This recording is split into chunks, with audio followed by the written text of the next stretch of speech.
Bismillahirrahmanirrahim. Alhamdulillahi rabbil alamin.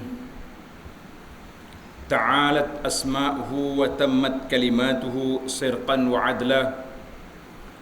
La mubaddil kalimatih, la mubaddila li kalimatih. Ashhadu an la ilaha illallah wahdahu la syarika lah. Wa ashhadu anna Muhammadan 'abduhu wa rasuluh. Allahumma salli wa sallim ala abdika wa rasulika Muhammad wa ala alihi wa sahbihi wa man sar ala nahjihi wa ihtada bihadihi wa istanna bi sunnati ila yaumiddin, amma ba'd. Yang dihormati Al-Fadhil Tuan Imam selaku pengacara majlis, pengurusi, ahli dan kuasa, imam-imam muslimin dan muslimat, para jemaah di Masjid Ghazali. Assalamualaikum warahmatullahi wabarakatuh. Alhamdulillah, kita syukur kepada Allah Azza wa Jalla kerana pada malam yang ceria ini ana dapat bersama dengan para jemaah sekalian di masjid kita ini dalam program tazkirah ataupun ceramah yang insya-Allah kita akan sampaikan secara ringkasnya, membincangkan tajuk bagaimana kita nak merdekakan diri kita di dunia ini daripada perhambaan kepada manusia, makhluk, dan yang besarnya kita nak merdekakan diri kita daripada api neraka. Sebab di atas dunia ni, kalau kita tetap tidak dapat merdeka, tetapi dia berwaktu, tempohnya tidak lama, mungkin 60-70 tahun kita sudah tidak ada. Tetapi Alhamdulillah, bagi kita negara Malaysia yang kita sudah merdeka 63 tahun. Betul tak tinggal 63? Kau tak ingat anak dia apa ni berapa? 63 tahun kita sudah merdeka. Di antara rahmat Allah Ta'ala kepada umat Islam di negara kita ini, Raja-Raja Melayu pada waktu itu telah meletakkan Islam sebagai agama persekutuan. Maknanya Islam ini agama rasmi dalam negara ini, sehingga kan kita boleh adakan bajet peruntukan daripada kerajaan. Siapa dia memerintah Malaysia ini, maka bajet untuk agama Islam itu diberi secara rasmi. Kita kata Alhamdulillah, itu nikmat kepada kita. Kalau tidak, kita jadi macam negara-negara lain itulah. Dia panggil negara umat Islam. Mungkin ada sebahagiannya susah, sebahagiannya macam-macam cerita. Kita kata itu satu nikmat yang Allah anugerahkan kepada kita, yang patutnya kita sebagai umat Islam mesti rasa syukur, dan kita gunakan kesempatan yang ada ini untuk menyebarluaskan agama kita ni kepada masyarakat yang lain yang ada di atas bumi Malaysia ini, insya-Allah. Baiklah muslimin dan muslimat, para jemaah sekalian, kalau kita tanya dari sudut mana kita merdeka, macam-macam jenis. Dari sudut kemerdekaan, kebebasan beragama, kita kata Malaysia bebas. Orang nak agama apa, kita tak boleh nak kacau dia. Kita tak boleh kita tengok, mu ni agama tidak Islam. Islam sendiri membenarkan la ikraha fid din, tidak ada paksaan masuk agama. Tapi tuan-tuan jangan salah anggap, oh tak ada paksa dia. Tu kenapa ada pejabat agama? Kalau orang ni tak pergi semaya Jumaat ke, tak puasa ke, tak. Kalau tak semaya Jumaat, tu email boleh tangkap. Kita ada peruntukan, ada undang-undang. Macam hak tak ingat tu cerita lain. Tapi ada. Orang tak puasa, duk makan ingat-ingat kedai, boleh tangkap tak? Boleh. Macam mana kita nak jawab? Tadi ustaz kata la ikraha fid din, tidak ada paksaan dalam agama. Orang tak semaya ikut dia, apa sibuk awak? Sudah. Dia tak sibuk puasa, apa salah kita? Dia nak judi, apa awak sibuk? La. Tuan-tuan kena faham. Merdeka kita bukan merdeka mutlak. Ikut aku nak buat apa. Nah, saya nak buat apa? Nak makan apa, nak makan apa, awak jangan. La, kita kata ada dua perkara. Ayat Quran itu la ikraha fiddin, maknanya tidak ada paksaan. Suruh orang masuk agama kita, tak boleh paksa. Kalau kita bawa pedai, kalau sampai dia bawa pedai dah, bawa golok, bawa pistol pergi dekat orang bukan Islam, memucak kata aku tembak. Kalau dia memucak, tak jadi. Sebab keimanan, keyakinan dia mari daripada lubuk hati, bukan mari daripada ujung lidah. Kalau orang mengucap ujung lidah saja, tak masuk dalam hati, itu dia panggil ucapan munafik. Na'udzubillah. Maka kita belajar akidah Ahlussunnah wal Jamaah ni, nak jadi seorang Islam itu, yang pertama dia kena mengucap dua kalimah syahadah dengan mulut dia, kena kata dengan mulut. Kemudian dia kena tasdik, kena membenarkan dengan hati dia, yakin sungguh bahawa Allah SWT itu ada, Allah SWT itu Maha Pencipta. Kemudian syarat yang ketiga dia panggil beramal dengan anggota ataupun beramal dengan rukun. Barulah kita jadi betul-betul orang Islam. Inilah kan tidak? Malam ni kita ulang balik kelas pengajian fardu ain. Kita ni kalau orang tanya dia kelas fardu ain, agak-agaknya kita jawab apa dia? Boleh jawab? Kalau tanya, ni kelas fardu ain ni, apa dia hak kita faham? Kelas fardu ain, lagu nak jawab. Kelas budak-budak. Pasal apa jadi kelas budak-budak? Tidak betul-betul sibuk mengata anak sekolah fardu ain. Nah, mana tahu anak fardu ain. Jadi kita ingat kau kelas fardu ain ni kelas budak-budak. Tak kena. Fardu ain ni, tuan-tuan dan puan-puan, kita kena ingat fardu ain ni maknanya ilmu yang setiap orang mesti tahu. Itu makna fardu ain ni. Fardu itu makna wajib. Kita tahu kan fardu, solat fardu, maknanya fardu. Ain ni setiap orang, tak boleh wakil ke orang, dia sendiri kena pandai. Itu dia panggil fardu ain. Maka ilmu fardu ain ni ilmu yang menjadi kewajipan kepada kita. Jadi kita kena ilmu fardu ain, kita kena tahu, kita nak bebaskan diri kita daripada belenggu-belenggu penjajahan, dia panggil penjajahan pemikiran itu. Maka yang pertama kita kena mengucap dua kalimah syahadah, tiga syarat yang besar, iaitulah kata dengan mulut, ucap dengan mulut, kata dengan lidah. Kemudian kita tasdik, membenarkan dengan hati. Oleh kerana benar dalam hati ni tak ada siapa boleh tahu, maka Allah Ta'ala letak syarat yang ketiga, beramal dengan anggota. Baru lengkap dia punya siri-siri keimanan kepada Allah Azza wa Jalla. Sebab kalau kita benar dalam hati, siapa tahu? Kalau ada orang mengaku, aku tahu dalam hati dia, kita boleh cok atas dahi, awak bohong. Betul tak? Dalam hati kita siapa boleh tahu? Yang tahu dalam hati kita sudah tentunya Allah SWT yang ilmu dia meliputi segala perkara. Allah Ta'ala yang maha mengetahui. Ulama berbincang tentang malaikat tahu ke tak dalam hati kita? Malaikat. Pasal tu ada orang tanya, dia kata dia berzikir tak bunyi mulut. Dia subhanallah, subhanallah. Kata jadi ke tak jadi? Laguan agak. Dia berzikir tak bunyi suara. Jadi ke tidak?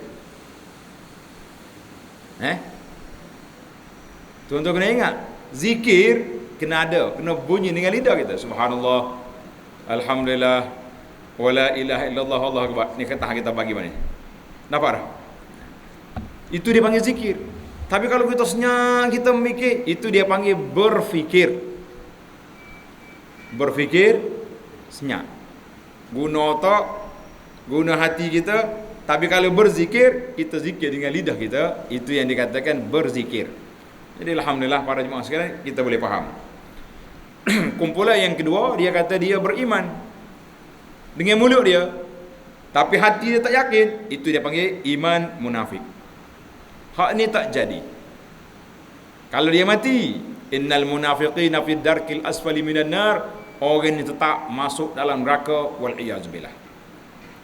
Kumpulan yang ketiga ni kita bimbang hari ni di zaman kita hari ni, nama dia kumpulan Al-Murji'ah. Raja dengar apa nama pelik ni? Coba kata Al-Murji'ah. Boleh kata? Al-Murji'ah ni satu ajaran yang memisahkan iman dengan amal. Dia kata siapa dia mengucap 2 kalimah syahadah, dia buat maksiat ke, dia derhaka ke, dia buat apa saja, tidak mudarat lagi iman dia. Walaupun dia tak semaya, iman dia jitu, mantap, kemas, seperti Sayyidina Abu Bakar, Sayyidina Umar. Kita kata ini kumpulan ajaran sesat, mana boleh beriman saja tanpa amalan. Baik, itu yang pertama yang kita kata pembebasan kita yang utama sekali dalam dunia ini, iaitulah bagaimana kita nak membebaskan diri kita daripada memperhambakan diri kepada makhluk, kepada memperhambakan diri kepada Allah Azza wa Jalla.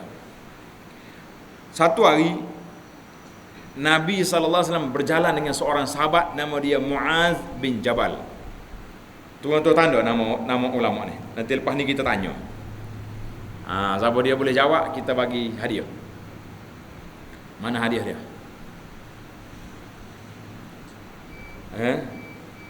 Nama apa sahabat ni? Muaz bin Jabal. Banyak cerita Muaz.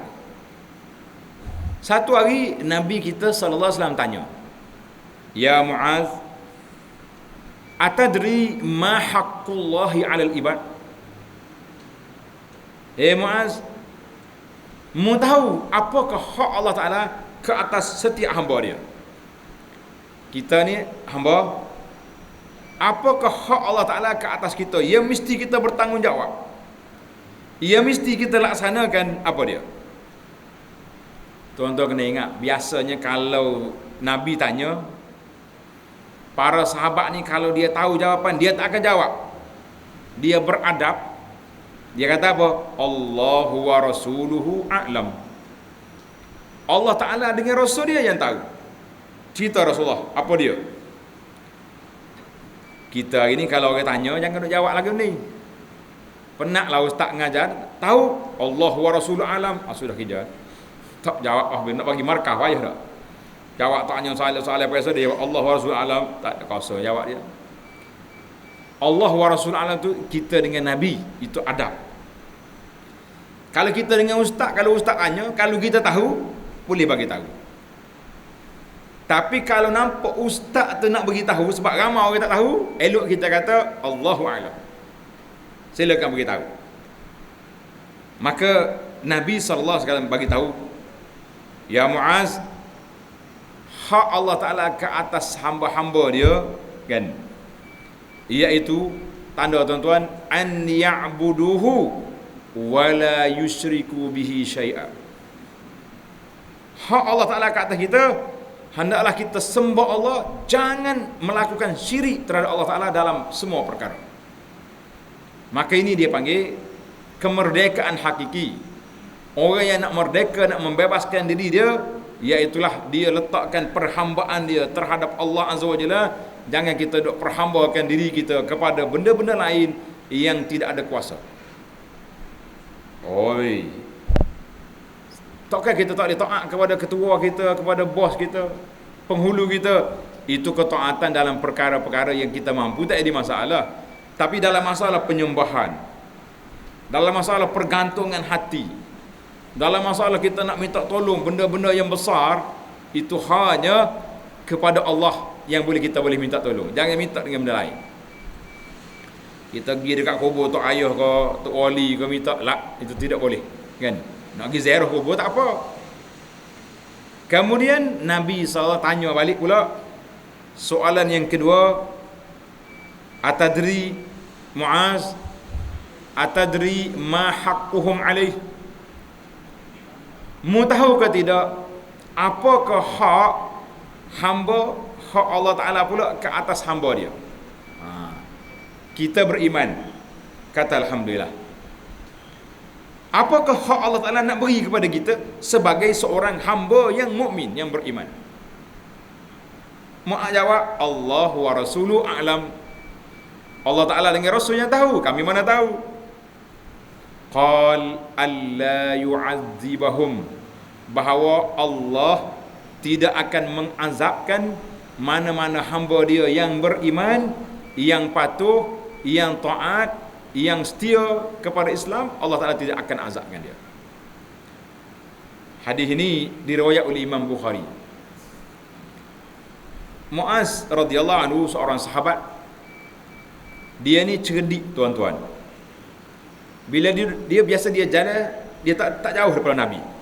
Nabi naik unta, dia tu. Bila Nabi kita berhenti di mana tempat, bawah pokok, rehat, dia duduk situ. Tengok tak ada orang. Kalau Nabi berehat, tidur, dia tak kosik. Nabi duduk dia pergi dekat. Tujuan apa? Nak pergi tanya, minta nasihat, nak minta pandangan. Ini dia panggil orang cerdik. Nah, kita hari ni jangan main kalau jalan dengan ustaz. Siapa dia kuat kecek? Kita kecek ke ustaz cakap? Dia kita ke dia ke ustaz? Agak-agak dia kita ustaz pakai hangguk ya dah. Yalah gitu ya. Rugi kita. Tapi kalau ustaz ya jakal yang kita ada nak buat lah tu. Biasa kalau kita jumpa dengan syekh-syekh, tuan-tuan guru, kita kena mikir apa dia soalan aku nak tanya. Dia kadang-kadang tuan-tuan hak cerita betul ni, nak tanya soalan lebih payah daripada ustaz nak jawab soalan. Betul ke tidak? Nanya mudah ke? Jawab payah. Jawab mudah. Tanya mudah ke? Jawab mudah. Jawab, kau tanya. Baik. Nak bukti malam ni, tanya mudah, jawab payah. InsyaAllah di akhir kuliah nanti ana buka 3 soalan. Cari soalan, kita tanya, lepas ni lagu mana nak jawab. Baiklah. Para jemaah sekalian muslimin dan muslimat, itu yang pertama dia panggil dari sudut kemerdekaan. Merdekaan kita yang benar-benar merdeka kalau setelah kita merdekakan diri kita daripada menyembah lain daripada Allah Azza wa Jalla. Alhamdulillah, itu manusia yang merdeka. Cuma zaman dulu ada satu lagi mazhab, dia panggil perhambaan. Bila kita pergi perang, kita dapat tawanan perang, orang itu jadi hamba. Tapi oleh kerana zaman kita ini, perhambaan sudah tidak ada lagi, hamba sudah tidak ada. Dia panggil al-abid, al-imat sudah tidak ada. Pasal itulah ada sebahagian orang, dia kata kitab tu, kita mengaji pondok ni, kitab kita mengaji belaka, bak hamba pun ngaji, bak maya pun ngaji. Dia kata siapa bak ni kita lompak. Pasal duk mengaji. Kata tak boleh. Kita kena letak semangat bahawa jihad Islami suatu hari nanti akan kembali semula. Kenapa kita lemah? Sekarang ni tak boleh cakap bak jihad. Cakap bak jihad tak ada siapa kalau keren lagi tu malam ni. Ada orang tunggu tengah jalan, awak nak pergi jihad dia. Sudah. Kumpulan mana? IS ke kumpulan mana? Jangan cakap. Pasal itulah kita kata zaman kita ini tak boleh bincang tentang benda-benda yang sensitif, yang menyusahkan kita, jangan. Tapi kita bincang tentang konsep pembebasan manusia daripada perhambaan. Itu yang pertama, maknanya alhamdulillah kita bebas. Yang kedua, apabila penjajah mari, dia telah balik. Dia serahkan negara kita kepada pentadbiran, ditadbir oleh anak-anak negara sendiri, anak watan, yang majlis tertingginya oleh Yang di-Pertuan Agong. Kita kata itu satu nikmat. Jelas, dia panggil ketuanan. Ketuanan, perlembagaan kita ada. Yang ketiga, yang kita rasa tidak bebas dalam isu undang-undang. Dalam bab undang-undang, kita akan bertembung di antara undang-undang sivil, undang-undang mahkamah biasa dengan undang-undang mahkamah syariah. Ini belum merdeka molek-molek. Ada dalam mahkamah syariah, ada undang-undang nikah kahwin, ada lagi harta pusaka, ada. Berapa lagi ada? Zina tidak ada. Ada keluar. Bahkan ada undang-undang kita ni terlalu ringan nak bandingnya undang-undang sivil. Undang-undang sipil kalau kes rogol 20 tahun penjara. Sebab lagi dalam undang-undang mahkamah ni tidak ada. Maka kita kata itu pertemuan ini yang insya-Allah kita doakan semoga penambahbaikan kepada menaik tarafkan mahkamah syariah ini akan berjaya insya-Allah. Dan yang kita rasa merdeka kita separuh-separuh, iaitulah di dalam bidang kehidupan. Bidang kehidupan kita payah nak merdeka. Sebab apa? Sebab bertembung di antara mikrofon di masjid dengan corong-corong TV, dengan radio. Mari sekarang pula mazhab baru pula ni, dengan apa ni, alat-alat gadget kita ni yang penuh dalam rumah kita, dalam poket kita, dalam semua tempat. Iaitulah bagaimana budaya-budaya yang bukan Islam lebih kuat daripada budaya Islam. Maka pertemuan tak habis. Zaman kita ini, untuk maklumat para jemaah sekalian, dia panggil zaman globalisasi. Boleh sebutkan nama pelik ni? Zaman apa? Bijak orang sini boleh sebut pelakon. Baik. Nak tanya soalan. Ambil hadiah buku zikir tu dalam kereta. Hak jawab, bagi hadiah dulu. Jangan. Bersedia untuk jawapan. Globalisasi sebut boleh dah. Anda ingat mula-mula keluar globalisasi dulu, kan ketebuh jemaah kita ni nya tulis globalisasi gak lah setengah-setengah tok khatib kita ni hak lama-lama tok kaji sebut benda tu air lekat kalau juga dok main gelok sudahlah. Orang boh tu jawab globalisasi tu tak, dia kata pakai jadilah begitu. Tak pakai tak sebut pakai jadi, pakai hak mu sebut dia lo gitu. Baik.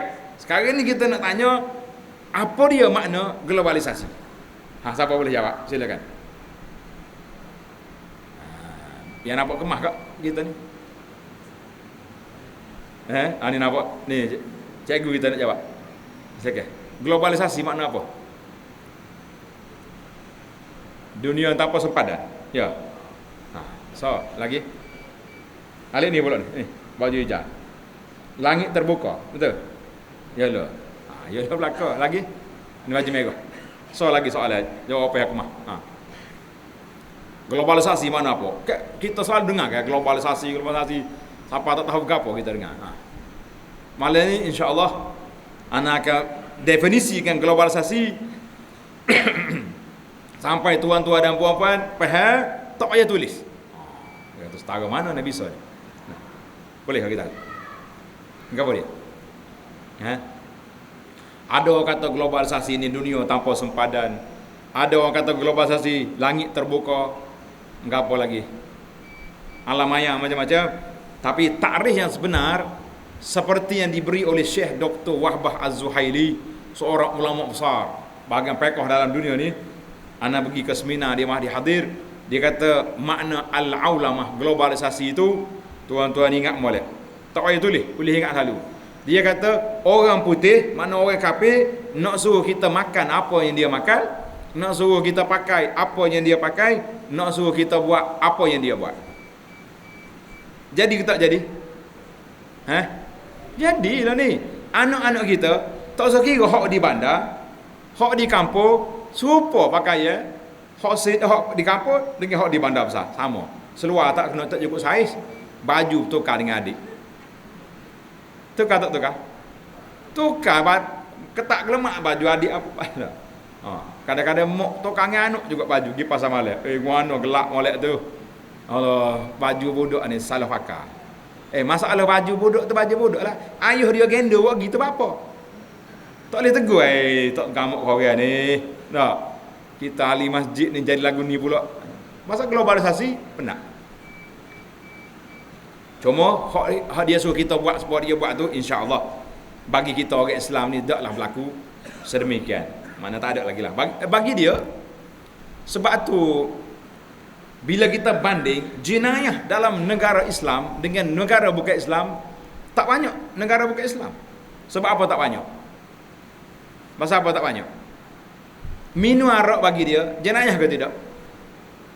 Bukan jenayah, kecuali mabuk langgar orang. bau jenayah. Enggak kita orang Islam ni kalau duduk dalam kedai minum agak boleh ikat selalu. Jenayah. Zina.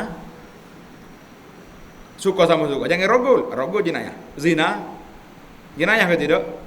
Bagi kita jenayah. Bagi dia friend apa jenayah?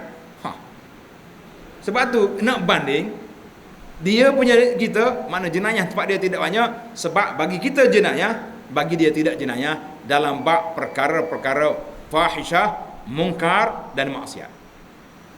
Tuan-tuan kena ingat. Maka di sini kemudian dia nak suruh kita makan apa yang dia makan. Masya-Allah, sabarakallah. Tuan-tuan nak makan ayam goreng.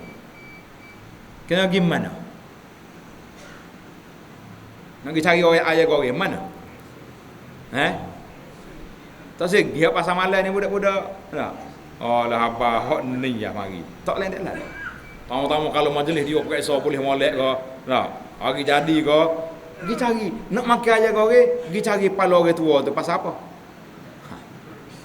Kenapa cari kepala orang tua? Sebab itulah nama dia globalisasi. Dia nak suruh kita makan, supaya dia makan. Cuma kita orang Islam ni kita modify sikit. Dia ayat tak sembelih, kita ayat sembelih. Alhamdulillah.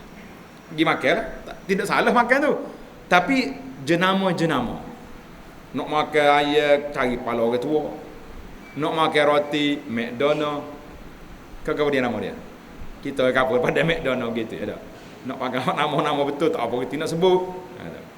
Masya Allah, itu dia panggil. Maka kita belum lagi merdeka di dalam sudut budaya hidup. Ini di antara perkara yang tuan-tuan mesti mengambil cakna.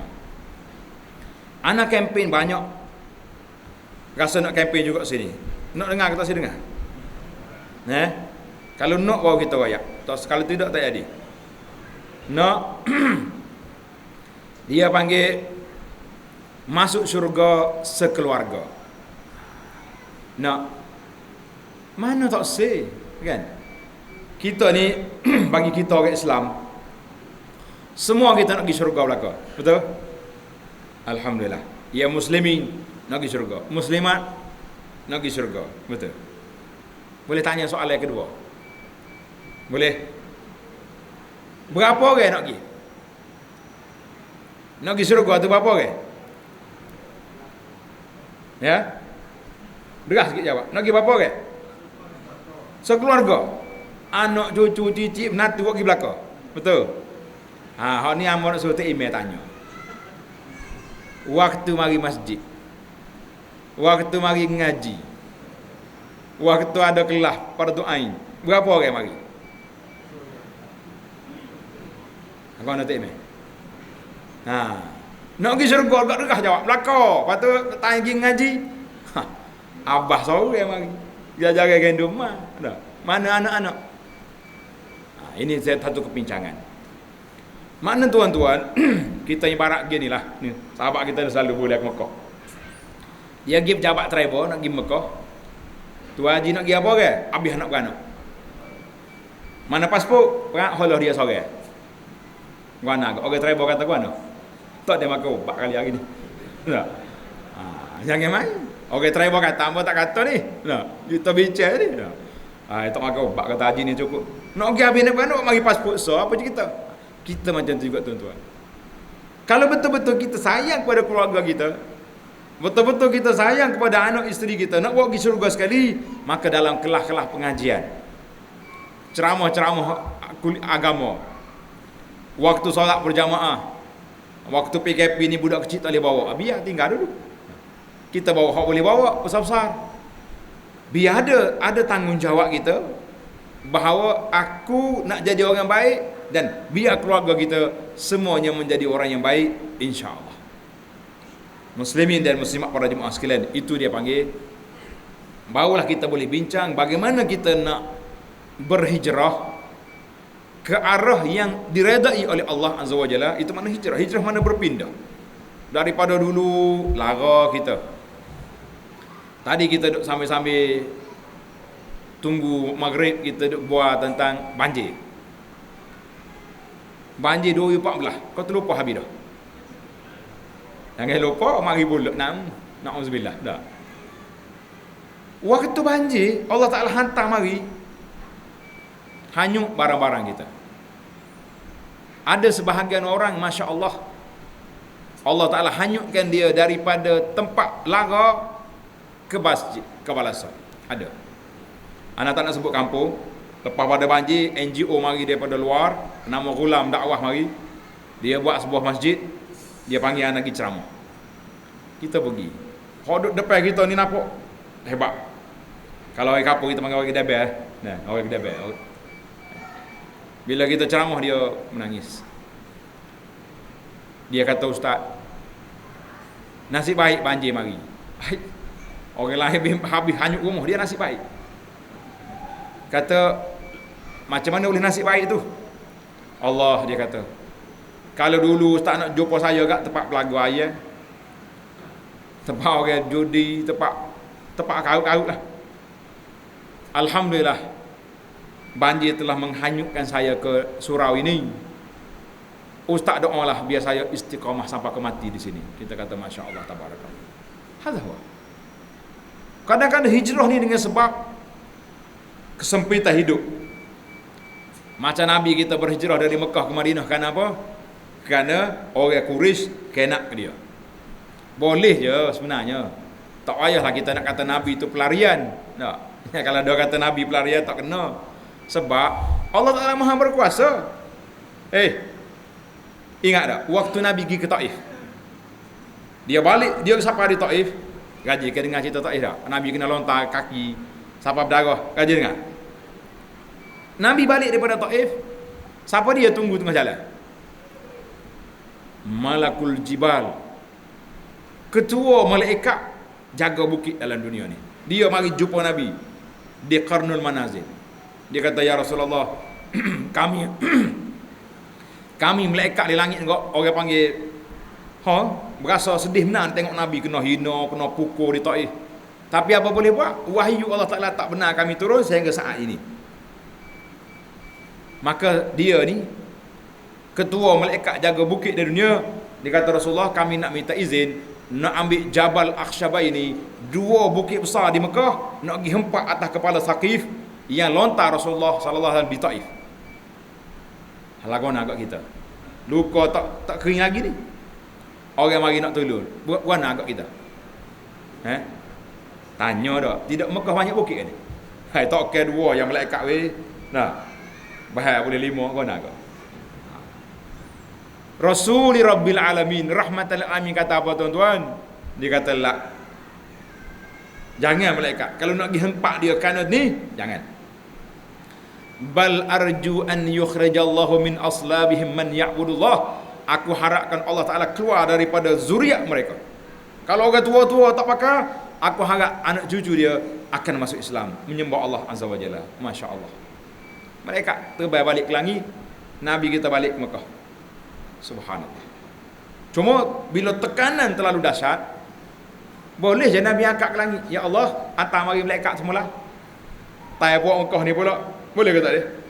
Boleh. Tapi hikmah Allah Ta'ala, dia suruh Nabi kita berhijrah, berjalan sendiri tanpa dibawa oleh alat penerbangan.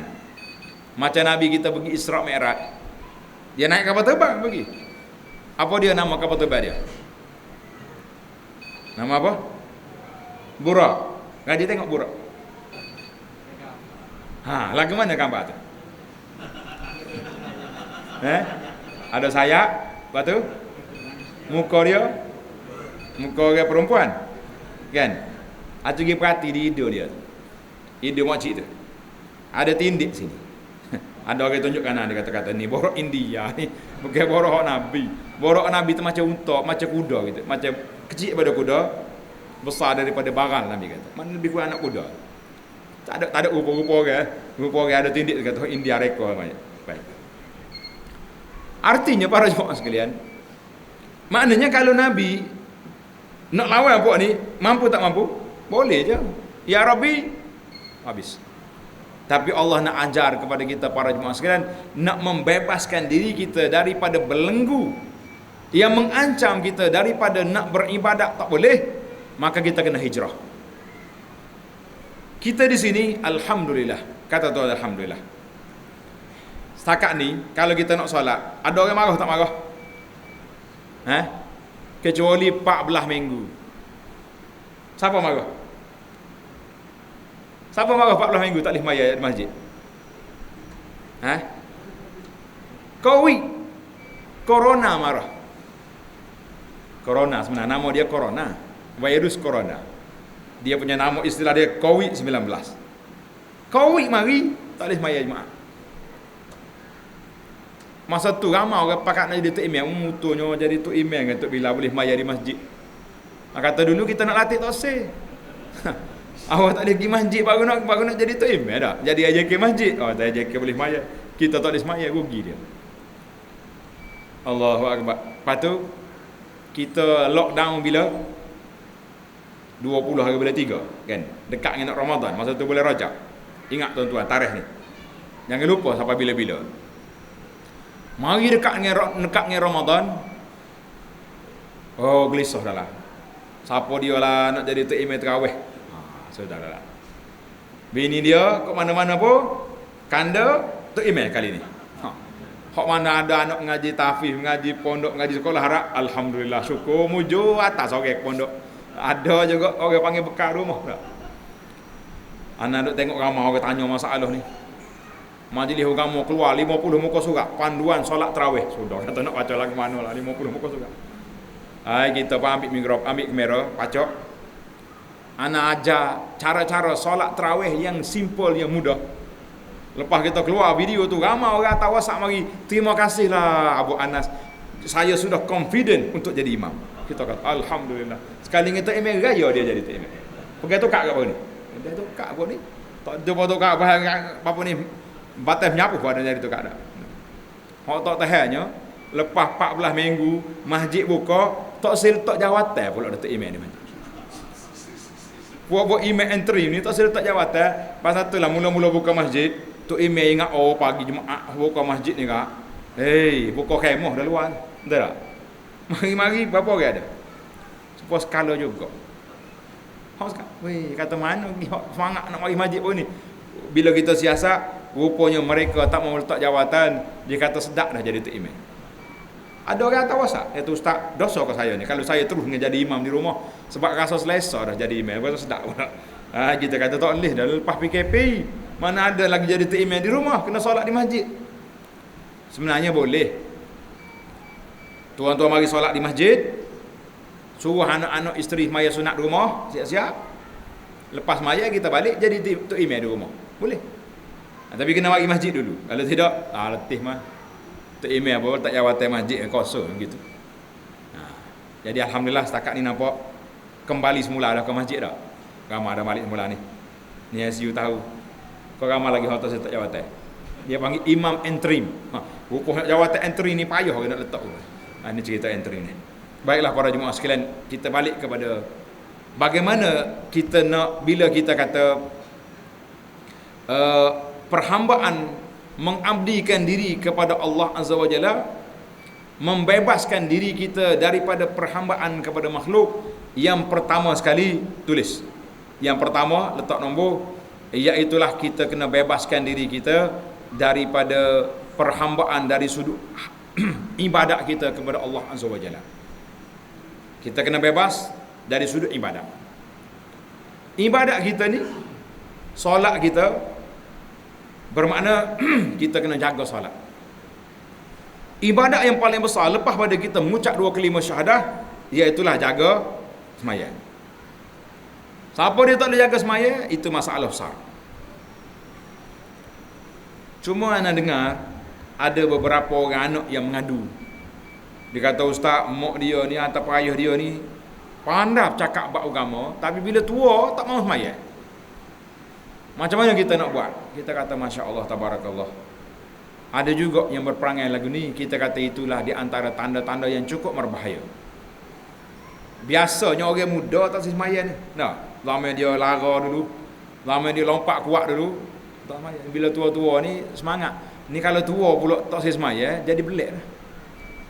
Masa itulah kita kena banyak berdoa kepada Allah Azza wa Jalla dengan nama Allah Ta'ala yang maha indah, dengan sifatnya yang maha tinggi, supaya Allah Ta'ala berikan kepada kita istiqamah menjaga Solat kita menjaga ibadat kita, sebab ibadat solat ialah yang akan membersihkan jiwa kita, iaitu dia panggil perhubungan di antara kita dengan Allah.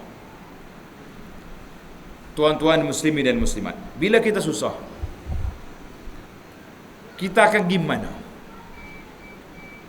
Kita akan minta dengan siapa? Ini kata di para ulama, keimanan kamu dengan ini kata-kata hikmah, pandangan ulama dia kata, keimanan kamu, apa yang kamu ucap di saat kamu ditimpa kesusahan. Tu. Bila contohnya kita kena bala, kita kata Allahu Akbar, la ilaha illallah. Mana kita sebut Allah. Kalau tuan-tuan tengok dalam video, ada satu kumpulan ajaran sesat nama dia Syiah. Kajian dengan nama Syiah ni. Hari Ashura baru ni, 10 Muharram, dia pukul tubuh. Itu nama Syiah. Puak dia ni kalau susah dia tak panggil Allah, dia panggil Husain. Kalau bunyi Husain tu, jalan tu. Ada Pak Husain sini. Kalau orang panggil Husain, Pak Husain tu tak apa. Jangan kata ustaz tak boleh panggil Husain, kenapa jadi Syiah pula kita? Tidak tahu. No, Husain cucu Nabi tu. Ya Husain, ya Ali, tu je. Kalau tengok di kereta dia tu, ya Husain tu, kita tanya, awak nama Husain tak? Dia kata tak, Syiah dah tu. Maknanya iman kita dia terpasang dalam hati. Apa yang kita sebut ketika susah itu tanda iman. Kita akan sebut apa bila susah? Kena bala apa kita sebut bertempik itu Allah. Itu kita panggil tanda kita yakin dengan Allah Azza wa Jalla. Jangan sebut benda lain. Orang latah cerita lain. Orang latah ni bahaya sungguh dah. Pasal tu kita kena ajar orang latah ni, suruh dia berzikir sentiasa. Bila cokek tu subhanallah bunyi, molek ni habis pada laka air orangnya cari. Orang latah. Itu bahaya besar orang latah ni dah. Jangan cokek dia cari pasal kita. Mana yang pertama sekali, iaitulah kita nak membebaskan diri kita daripada menyembah benda lain, iaitulah kita letak keimanan kita pada Allah. Bila kita susah, yang pertama sekali kita mengadu pada Allah Azza wa Jalla. Nabi SAW, iza hazabahu amrun faza'a ila salah. Bila mari benda-benda yang susah, pertama sekali Nabi salat. Kita guna tak maya gini tu, Allah lorak susah, tak usah kata apa tuan-tuan, tak usah kata apa. Nak menikah anak pun tak ada nak maya dah. Nikah anak, ada orang tanya, ustaz boleh tak saya nak jamuk dah maya ni? Pasal waktu zuhur tu ramai berdoa orang mari, kira jamuk kali ngasar pukul 9:30 petang kali. Tutup kemah, kita jamuk maya. Guna ke? Ayah kata setara mana nak darurat ni, siapa nak jamuk nak semaya ni? Kita berbisik dengan dia. Waktu nak kecinggi kau tanda, kau pakai jamuk pukul 9 kali. Dia kata dia lagi. Enggak. Kita ni bukan semaya tarawih. Maya zuhur 4 rakaat. Lama mana agak-agak? 3 minit boleh? Enggak, orang mari sebentar, dipersilakan masuk. Kayak rumah-rumah kita ada kenduri, hari ni ada juru acara dah. Tuan-tuan disilakan makan, kejap lagi kita jumpa tuan dia. Kalau tak tuan duduk mana? Maya. Oyak dah, tak apa semaya. Kalau tak semaya lagi betul, saya pun duduk maya juga. Boleh pahala kita sambil kenduri, sambil buat dakwah. Hebat ke tidak kita? Sibuk nak jamuk nak pula dia. Ini masalah kita. Cara nak jamuk maya. Itu yang pertama, kita kena tengok bahawa kita telah membebaskan diri kita daripada belenggu syaitan apabila kita boleh melaksanakan ibadat kepada Allah Azza wa Jalla. Kata Nabi sallallahu alaihi wasallam, al-ibadatu fil harji ka hijratin ilayya. Kalau kita boleh beribadat ketika susah, Nabi kata pahala dia seperti berhijrah kepada aku. Masya-Allah. Kita ketika susah tu tak boleh semaya. Ana ingat waktu banjir, cerita banjir. Pasal sebut banjir ni teringat. Waktu banjir, ramai orang pergi berhenti di masjid. Masjid kita ni tergelar kali. Gelar. Sini. Tak boleh berhenti sini. Masjid lain. Kapal lain, jangan tuduh sini. Imam bagi tahu kan, dia kata, ustaz, sedih saya. Sedih macam mana? Lepas pada seminggu ke banjir tu, hari Rabu, hari Jumaat depan tu, kita tengah nak maya Jumaat. Ramailah dalam masjid ni. Tiba-tiba orang bagi tahu ada lori masuk nak bagi makan ni. Nyol lari tu beg, dengar dua apa orang. Datuk Imam kata, Allahu Akbar. Kita nak tutup itu tak ada. Pakai tak naik dah. Sudah ketepuh betul siapa-siapa lagi duk bagi-bagi di kata-kata masya-Allah tabarakallah. Kuatnya iman buat kita ni. Nah kata apa? Yang sebut kapur tak baik. Baik, yang kedua, tanda tuan-tuan, apabila kita betul-betul bebaskan diri kita daripada bergantung dengan makhluk, kita ubudiah kepada Allah Azza wa Jalla, ketika itu Allah Ta'ala akan beri kepada kita keberanian dan tegak pendirian, tak lari. Nabi SAW duduk dalam gua dengan Sayyidina Abu Bakar waktu hijrah. Tuan-tuan tahu, gua tu tak ada pintu. Kalau ada pintu boleh tutup. Lama budak-budak tu kita dengar orang ceramah kata burung merpati mari buat sarang. Gapo lagi? Laba-laba mari buka depan gua kan. Bila kita tua ni baca dalam kitab sirah yang sahih, dia kata tidak sahih cerita tu. Kalau sebenarnya gua tu terbuka gitu ya. Cuma Allah Ta'ala tidak izinkan orang kafir tengok masuk. Itu mukjizat Nabi sallallahu alaihi wasallam. Ni mulut gua gini, kafir Quraisy gimari depan. Kalau kita agak berdebu masuk dalam gua. Sayyidina Abu Bakar kata, ya Rasulullah, kalau salah seorang daripada dia jenguk bawah ni, nampak kita. Mana agak kalau kita tengah sembunyi, orang nak cari kita lalu. Hai, berasa nak kecingkat dah tak? Sayyidina Abu Bakar kata, ya Rasulullah, kalau jenguk nampak. Tuan-tuan ingat apa jawapan Nabi sallallahu alaihi wasallam? Jawapan orang yang ubudiyah lillahi taala, Nabi kata, ya Abu Bakar, ma zannuka bisnain Allahu salisuma. Mu sangka apa kita dua di sini? Allah bersama kita. Sayyidina Abu Bakar naik semangat. Kalau macam tu, orang kafir tak akan jenguk sore habuk. Tak jenguk paksa dah. Pakai terus begitu ya. Pasal tu kita hari ni, tuan-tuan, kita buat pintu rumah kita, berapa pintu nak boleh sapa ke bilik? Berapa pintu? Berapa pintu ada rumah? Pagar luar kocisa, grey. Itu ni pagar gate. Lepas tu grey. 2. Pintu kayu. 3 lagi pintu bilik. 4. Pintu besi. 5 pintu ada. Rumah orang yang kena curi tu, grey dia tak masuk, pintu gate tak masuk, pintu kayu tak masuk, nyocokin jendela masuk, atau betul kau atap masuk. Pasal itulah kita ni, kita usaha kena buat, jangan tak buat. Salah. Oh, aku tawakal dah tak pasal pintu malam ni. Ustaz kata kena tawakal. Tu tidak tawakal, tu dia panggil tawakul. Tawakul makna orang tidak ikut SOP. Bahasa SOP lah ni kan. Bila Allah Ta'ala tak cuik hati dia tak akan ambil. Tak akan pergi kot tu. Tak jumpa cari. Waktu Nabi kita nak diserang oleh puak-puak Ahzab, berkumpul ramai-ramai nak serang Nabi. Nabi kata, hasbunallahu wa ni'mal wakil. Kata tuan-tuan, hasbunallahu wa ni'mal wakil. Boleh juga kalau kita sorang kita kata hasbiyallahu wa ni'mal wakil. Ingat dah. Kalau rasa takut, ada orang nak mengenak kita, baca apa? Hasbiyallahu wa ni'mal wakil ataupun hasbunallahu wa ni'mal wakil. Kata Imam Bukhari dalam hadis, Nabi kata hasbunallahu wa ni'mal wakil qalaha Ibrahim hina ulqiya binar. Nabi Ibrahim baca doa ni lah ketika nak orang capok dalam api. Api sejuk. Api tak terbakar. Bukan sahaja tak terbakar tuan-tuan.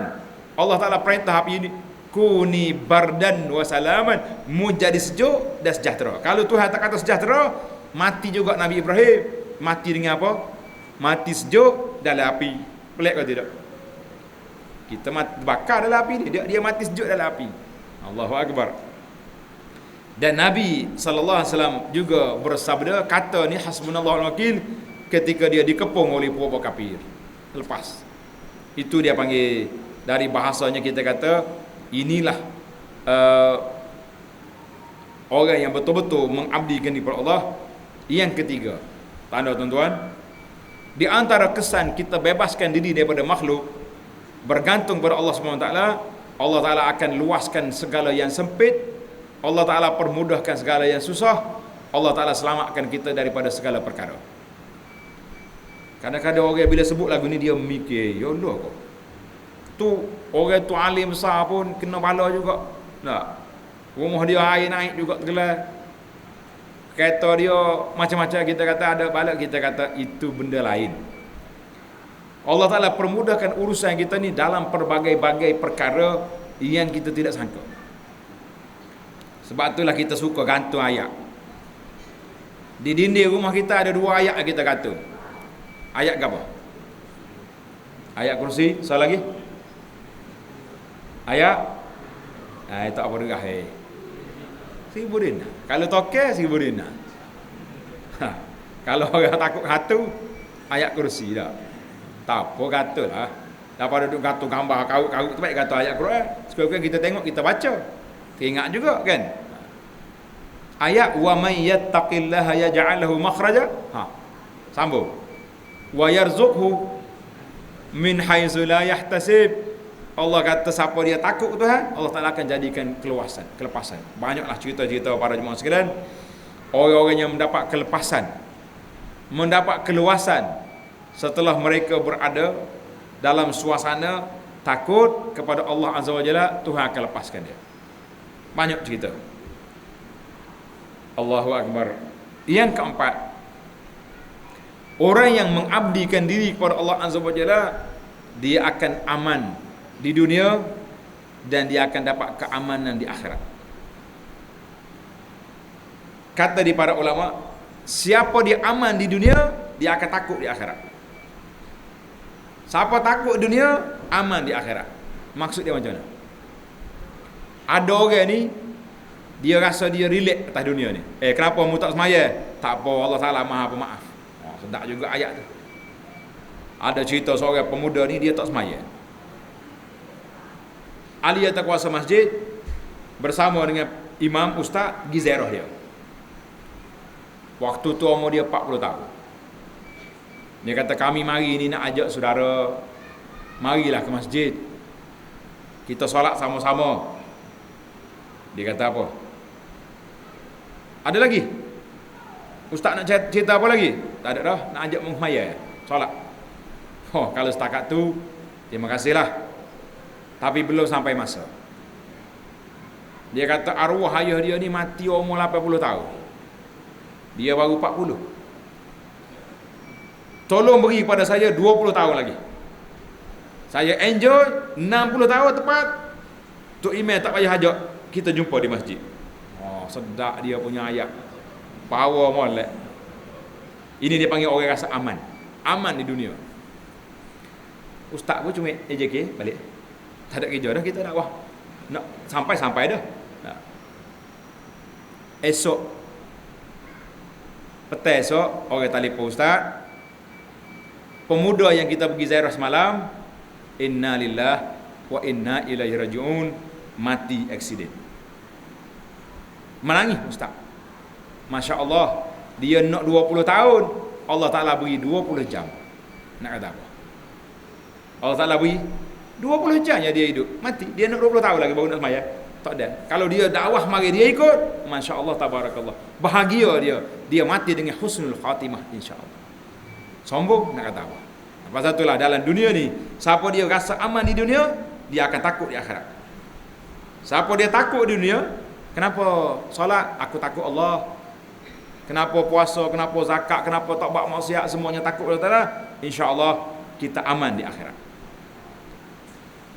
Kata Allah Ta'ala sebut dalam suratul An'am, allazina amanu wa lam yalbisu imanahum bizulmin ulaika lahumul amnu wa hum muhtadun.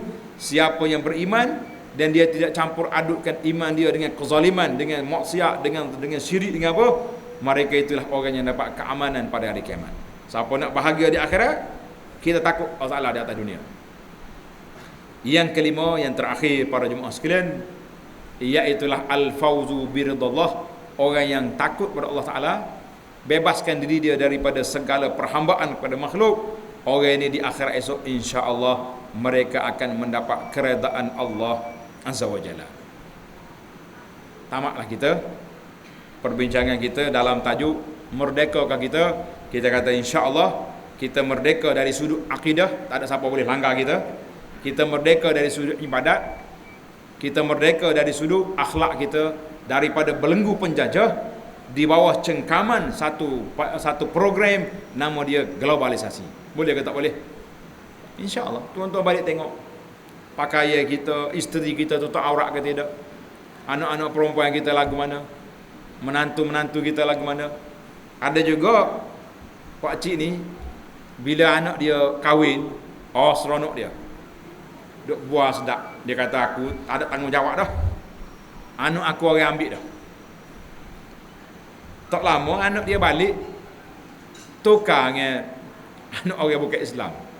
Pakai dia untuk auratnya dengan macam-macam lah, berjamburnya, keni lutut, orang panggil lutut kena sini tak? Lutut kena, lagu mana lutut putih atas ni tak? Bulu keni dia cukur, dia buat putih tu. Tu lutut nama dia lutut. Pasal tu kalau ada anak-anak tino kita buat, mek jangan jadi lutut mak tu hadu atas pokok ketoh, tu hadu kita orang tu. Tu awak comel dah. Oi, kenapa Pak Haji tak tegur? Itu kerja suami. Aku sudah lepas tanggungjawab. Lah. Tuan-tuan kena ingat, kita sebagai bapa, sebagai ibu, memang bila anak kita kahwin, tanggungjawab nafkah, kewajipan nafkah suami kena bagi. Kita tak payah tanggung dah. Anak tak ada beras tak payah beli, suami dia lah beli. Kecuali dia miskin, kita kaya, kita sedekah kan. Tetapi tanggungjawab mendidik, memberi nasihat, menegur masih di bawah ibu bapa. Biasanya suami ni kadang-kadang dia bukan takut ke isteri dia nak tegur. Tak. Kau takut kita ni ke bini? Tak apa nak jawab. Kau ada. Takut ada sebelah tak apa jawab derah ni. Takut ke bini? Sedap lah. Bahasa berani. Lepas dia bisik pula tu, bini tak untuk arak tak tegur tu, dia tak takut saya. Tu je jawab dia. Dah. Dia duk main gitu. Lepas tu akhir kali nak pergi syurga sekeluarga lagu mana duk main badi takut gini. Kita boleh takut dalam bab-bab lain lah. Dalam bab aurat, dalam bab akidah, dalam bab ibadat tak boleh takut. Kita sebagai bapa mesti bertanggungjawab keluarga kita. Kita heret mari sekali, insya-Allah. Pada telah nak kempen. Bila ada ahli qaryah kita ni hok tak mari masjid, hok tak semaya, kita je ke masjid kena turun pada pergi jemput dia mari. Kita pergi jemput. Bawa surat resmi. Tuan, ahli mesyuarat masjid dengan berbesar hati telah melantik tuan sebagai ahli tetap Masjid Ghazali. Kanyak dia. Saya ahli tetap. Berapa nombor? Nak kita tak lah nombor berapa pun. 5,001 ke berapa? Dia bukannya tahu. 5,000 lagi siapa dah. Maka dengan itu, ni surat jemputan petang esok kami mari ambil dengan kereta sekeluarga mari. Dia kata biar aku ada kereta juga. Tak apa kita jemput. Takut tak mari lah. Lepas ceramah, makan malam istimewa untuk keluarga dia. Sambil-sambil itu kita suruh letak email gosok dah. Ni kali pertama baru buat ni. Mari semua kan ada pula. Jadi barulah kita panggil. Ada orang kena jemput gini. Alhamdulillah dulu letak pergi masjid. Lepas tu dia malu kerja ke masjid. Mari semua. Kita ni rajin nak marah ya. Bahasa biarnya mati bunuh lah. Bahasa tak segi masjid jahiliah. Tak bila nak mari kawan tu dia mari jahiliah dia. Aju kita pergi sekali. Kena dakwah. Tapi kalau dia mari 20 tahun lagi baru nak pergi masjid tinggal. Habis masa lagi kita mari tunggu 20 tahun lagi tu. Baiklah para jemaah sekalian. Panjang dah cerita kita tu. Nampak jelas lah kita. Maknanya kita ni semua orang yang merdeka. Dan merdeka yang paling besar yang kita tunggu nanti, iaitulah merdeka kita daripada api neraka. InsyaAllah. Seorang ulama ditanya oleh murid dia, Tuan Guru, bilakah waktu kita rasa rehat? Kita nak berehat bila? Mana agak kita?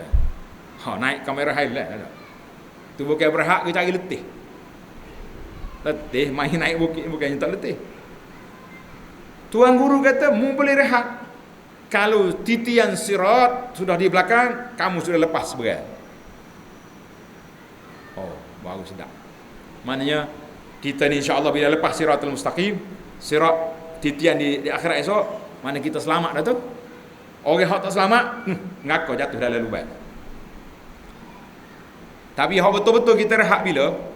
Betul-betul kita rehat Apabila kita dapat pijak kaki kita dalam syurga, waktu tu baru benar-benar kita rehat. Sebab dalam syurga ni, di antara tuan yang dalam syurga ni, dia panggil negeri yang tidak ada tandas. Tak ada tandas, tu sapoh pun tak ada. Makan bukan kerana lapar, makan kerana nikmat. Tak ada tandas. Kita atas dunia ni kalau makan tak ada tandas, 3 hari duduk hospital. Pakai wayar nak uzubillah. Syurga tak ada. Dia makan bukan lapar, dia makan kerana tana'um, menikmati apa yang Allah Taala sediakan bagi kita. Masya-Allah, tabarakallah. Tuan-tuan jangan mikir apa menu nak makan dalam syurga, kita kena fikir bagaimana nak sampai ke syurga, insya-Allah. Subhanakallahumma bihamdika asyhadu an la ilaha illa anta astaghfiruka wa atubu ilaih. Wa sallallahu ala nabiyyina Muhammadin wa ala alihi wa sahbihi ajma'in walhamdulillahi rabbil alamin.